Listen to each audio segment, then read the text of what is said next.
C'est un enfant qui revient de l'école et qui annonce à ses parents qu'il a fait un 6 sur 10 à son travail écrit de maths.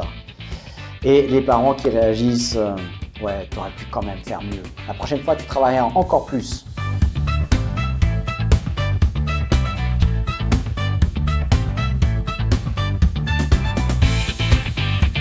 Bonjour les amis, j'espère que vous allez bien. Bienvenue dans ce Café Hypnose où on échange sur la pratique de l'hypnose et puis des fois, parfois, des cas concrets qui nous amènent à des réflexions. Est-ce que, on fait les bonnes choses? Est-ce qu'on a les bons outils? Est-ce qu'on profite vraiment de tout ce qui existe pour aller mieux?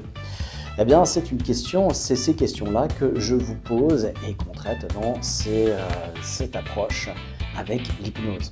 L'hypnose, souvent, on entend,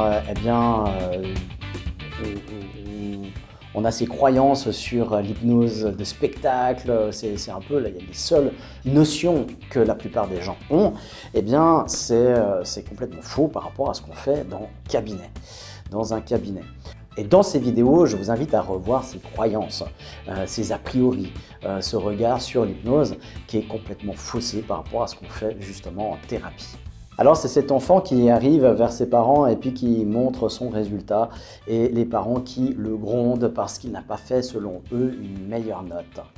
On a été conditionné dans notre société à être parfait et à obtenir tout de suite des résultats probants ou maximum. Et ce qui est complètement faux et complètement débile. Excusez-moi du terme, mais c'est absolument contre-productif. Nelson Mandela disait déjà, eh bien, c'est soit je gagne, soit j'apprends. Et il n'y a pas d'échec. Et donc, dans cette phrase-là, on entend que si on gagne, eh bien, on n'apprend pas. Et le but d'un enfant, c'est d'apprendre. Donc, contrairement aux parents lambda qui n'ont pas appris à réfléchir, qui sont juste conditionnés dans une façon de réagir, dans une façon de faire qui a été la modélisation, le copier-coller de leurs parents ou juste de leur attente vis-à-vis d'eux-mêmes, parce qu'ils ont grandi de cette manière-là, eh bien, contrairement à ces parents-là, moi, je vais féliciter, je vais encourager, je vais être dans le porte-à-faux complet justement de ces parents-là. Parce que je sais que les enfants, eh bien, ils apprennent en se trompant. Et c'est comme ça qu'on a fait toute notre vie. On a appris à marcher en tombant. Un enfant tombe plus de 2000 fois, un bébé, pour apprendre à marcher, eh bien, il se trompe, il fait des erreurs, il échoue plus de 2000 fois. Si on s'était cantonné au niveau de résistance des adultes, c'est-à-dire 2 essais avant de décréter que c'est impossible, eh bien, personne ne marcherait. Et on continue tout ça parce qu'on sait que c'est possible, parce qu'on voit des adultes, on voit des gens, nos parents marcher, on voit des individus marcher, quels que soient ces individus-là, autour de nous. Et on se dit c'est possible et qu'on va y arriver. Et on continue. Oui, on passe par des moments de frustration. Oui, on passe par des moments de colère, de sentiment d'injustice. Oui, il y a tout ça qui se produit, mais on continue encore. Et chaque personne vivante qui marche, eh bien, a été jusqu'au-delà de sa frustration, jusqu'à persévérer, jusqu'à marcher. Et c'est ce qu'on oublie après parce que dès qu'on rentre à l'école, eh bien, il faut absolument tout savoir sur tout et dès la première fois. Alors, on n'a pas le droit à l'erreur, on n'a pas le droit à tester, à se tromper. Et puis, si on se trompe, eh bien, on est grondé, on est puni en quelque sorte. Même si travailler, rebosser ses cours, c'est pas forcément une punition en soi, mais on le présente comme une punition. Et donc, tout ça crée des précédents dans le cerveau et un mode de fonctionnement, ce qu'on appelle dans notre jargon des programmes, des métaprogrammes, des programmes qui vont nous guider sans qu'on s'en rende compte et qui vont prédominer dans notre vie. Alors tout ça, eh bien, on développe, on apprend, ça s'apprend, notamment dans ce livre, hein, c'est dans les premiers chapitres, on voit les métaprogrammes, comment on fonctionne, certains métaprogrammes, parce qu'il y en a beaucoup plus que ça. Et puis, eh bien, en thérapie, thérapie, on va travailler aussi sur ses fonctionnements, sur ses déclencheurs. On va voir comment ils se sont construits et comment ils sont établis et quels impacts ils ont dans votre vie. Alors prenez conscience de ça et souvent quand vous éduquez vos enfants, si vous êtes parent, posez-vous des questions. Qu'est-ce que produit ce que je fais chez mon enfant? De foutre une claque à un enfant qui est en colère et puis de le renvoyer dans sa chambre pour qu'il soit calmé, ça ne traite pas l'émotion de l'enfant. Et du coup, il va créer un précédent avec encore plus d'injustice, encore plus de colère. Et puis, il va refouler tout ça puisqu'on l'aura puni et exclu. Et donc, le remède est bien pire que le mal d'avant.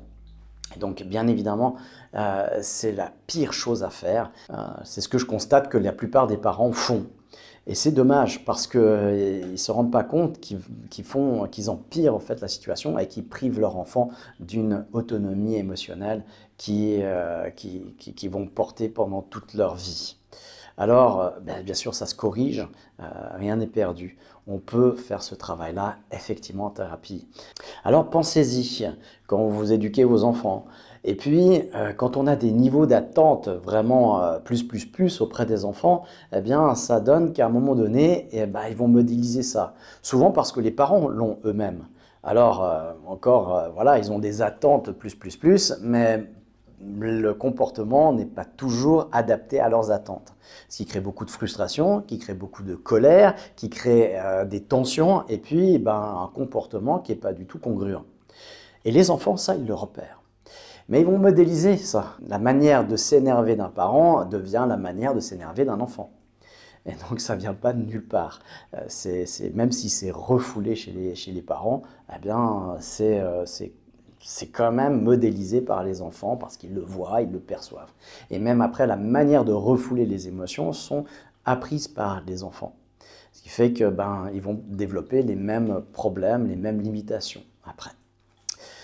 Donc, à vouloir avoir des telles attentes vers vos enfants, vous les rendez aussi sujets à l'imperfection, sensibles à l'imperfection. Et au niveau d'imperfection, à un moment donné, quand on veut tout le temps être parfait, on n'ose plus faire les choses parce que la perfection, intrinsèquement, on sait que c'est impossible, qu'on pourra toujours faire mieux. Donc c'est soit on est dans un voile, dans un mensonge pour se dire voilà, je suis le meilleur, j'arriverai à faire ça, et on arrive dans l'arrogance.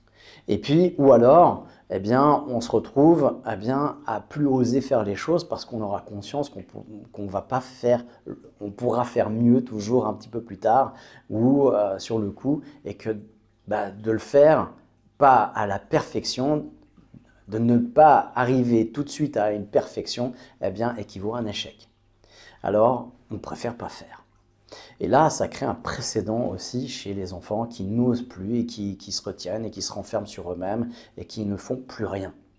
Donc ça, c'est des sujets de travail que j'ai à travailler parfois avec des enfants et notamment, surtout avec les parents. À baisser les niveaux d'exigence, à communiquer différemment avec les enfants pour instruire qu'un apprentissage, c'est beaucoup plus profitable que de gagner tout de suite ou même de gagner trop facilement ou de gagner artificiellement. Donc attention, l'apprentissage passe toujours par l'erreur. Toujours par l'erreur. Il faut faire des erreurs pour pouvoir apprendre. Et ceux qui font le plus d'erreurs, c'est ceux qui sont le plus intelligents après, qui sont les plus performants après. Pensez-y. À bientôt pour une prochaine.